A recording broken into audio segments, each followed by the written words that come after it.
Office of Student Financial Aid. I'm Corey Splain, and I'm here to show you the Spring 2020 exhibition of the Wally Douma Student Art Gallery. Unfortunately, due to the campus closure from the COVID-19 pandemic, we were unable to host our gallery opening for this semester's exhibition. To help make up for this and to hopefully brighten your day, we have decided to do a virtual gallery opening and share all of the wonderful art we had on display this semester. We wanted to get started though by telling you a little bit about our art gallery in case you're not familiar.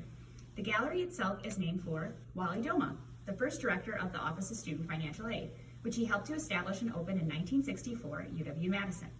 The gallery spans the hallways and public spaces of the 9th floor of 333 East Campus Mall, where the Office of Student Financial Aid is located. We have 4 walls in the gallery that are named after 3 of our former directors, Wally Douma, of course, Steve Van Ness, and Susan Fisher. Since 2 of the walls are shorter, we decided to name them both after Susan. We also utilize space around the hallways for 3D art and have even shown videos on the TV in our lobby as part of the exhibitions. You might be wondering, why in the world is there an art gallery at the Office of Student Financial Aid? Well, our team had started to get sick of all the beige walls in our office and decided to add some liveliness to the space. Additionally, our forward focus, which places students at the forefront of all that we do, made an art gallery for students a great addition to our mission in space. You see, the Wally Douma Student Art Gallery is for students by students. All art displayed is created by current UW-Madison students and an exhibit jury composed of at least 4 UW-Madison students, under the direction of the lead curator of the gallery, selects all the art that goes on display. This semester's student jury included Kylie Eck, Renee Glomsky, Natalie Klein, Margaret Riordan, and Jacob Warnick. They reviewed all the pieces submitted and chose which ones they felt should be included in the exhibition. The student jury also selects the best entry and 2 runners-ups for scholarships. The best entry this semester was The Moon Know the Language of Violence by Isha Kamara, while the 2 runners-up were Madre Agave by Roberto Torres Mata and Destruction and Renewal by Tiffany Laxton. The Wally Douma Student Art Gallery hosts at least 2 exhibitions a year, but has had as many as 4 exhibitions in 1 year. Our team and visitors love when the art switches out, and it definitely makes our space more exciting. Now that you know a little more about the Wally Douma Student Art Gallery, why don't we show you around?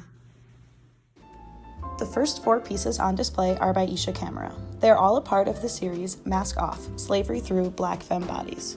Isha is part of the First Wave program here at UW-Madison, where she has found herself surrounded by artists who were willing and able to teach her more of what visual art could be, breaking boundaries all around her.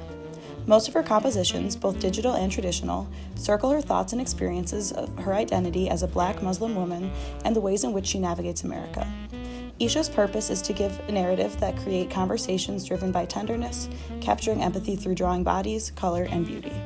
Our student jury was particularly moved by Isha's series and requested that all of the pieces be placed together, which we don't always do for an exhibition. The first piece on display was also voted Best Entry, so congratulations again, Isha, on your scholarship. Next, we have one of the runners-up, Tiffany Laxton's pieces, Destruction and Renewal. Tiffany has recently begun to open up to her inner voice and create more expressive works in reaction to current national and world events influenced by climate change and politics. She believes that art provides an ability to express one's own voice for those who are muted by the society that we live in. These 2 pieces that are a mirror of each other definitely appear to explore these themes. After Destruction and Renewal is one of the first pieces by Roberto Torres Mata that we have on display. This piece, Madre Agave, is the other runner-up for the scholarship. Roberto emphasizes the contemporary work of Mexican traditions, beliefs, folklore, mythology, and narratives that have impacted his life. His work speaks to the growing misrepresentation of Mexico in the United States.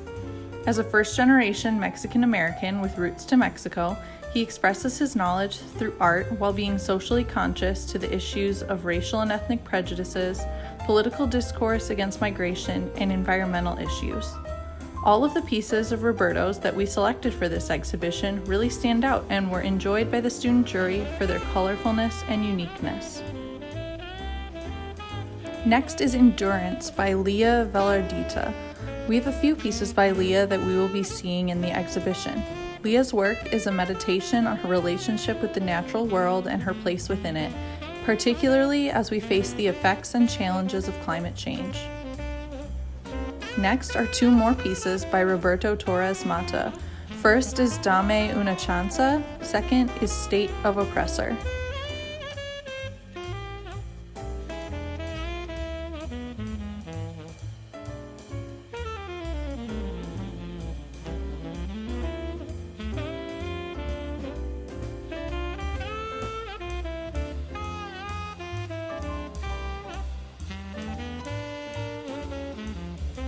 After Roberto's pieces comes Smoke and Mirrors by Lucy Quill. Lucy has always enjoyed capturing moments in her free time and picks up photography her sophomore year of high school while exploring videography on the side. As a self-taught photographer, Lucy holds on to the concept that photo quality does not depend on camera quality. Next is Vivid Feelings by Nan Nongway. Nan is a pre-dental student, but art is a place where she takes a break from all of her science classes. Her pieces mainly include self-portraits and figures, as she is fascinated by the movement of the human structure, especially hands and faces. Her pieces tend to have a darker style to them because she uses art to cope with stress and as an outlet for negative energy. After Nan's piece are two more by Leah Velardita. First is Inception.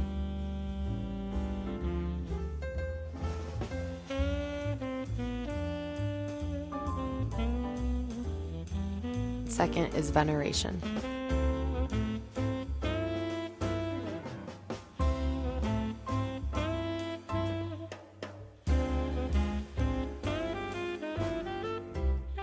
Next is another piece by Lucy Quill.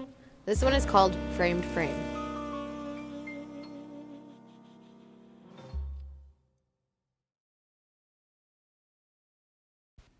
After that is Little Lamb by Laura Lee Brott.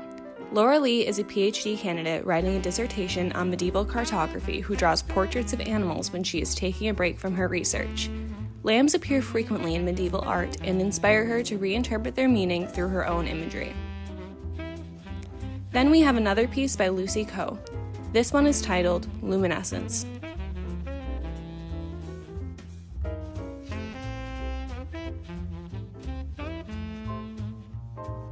We then have another bright piece by Roberto Torres Mata.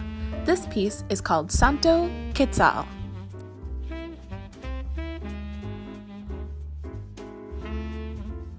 After that is Use Your Fear, Store Your Courage by Isabel Foreman Ortiz. Isabel has had works in many of our exhibitions. She exclusively produces black and white drawings, and the heavily contrasted, sometimes chaotic nature of her drawings is a reflection of the intricacies of living with bipolar disorder. She finds art to be a release and a way to channel bursts of energy and to work through challenges. Next is another piece by Nan Wang. This piece is titled All Noir.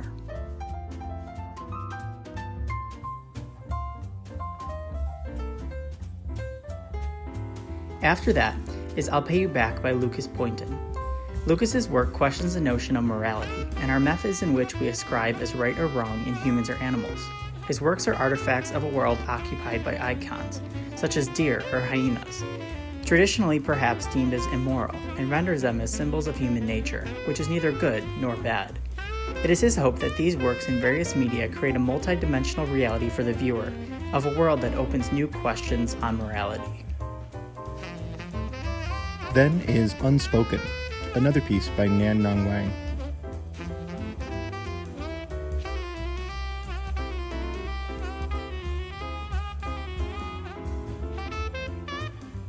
Then we have Pennsylvania Winter by Lucas Poynton.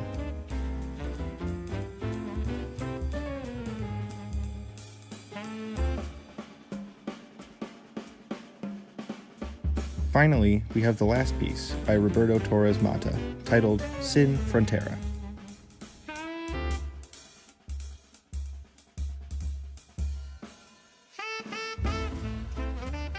Thanks for taking a look at the Spring 2020 exhibition of the Wally Douma Student Art Gallery. We hope to have you visit in person for our next exhibition.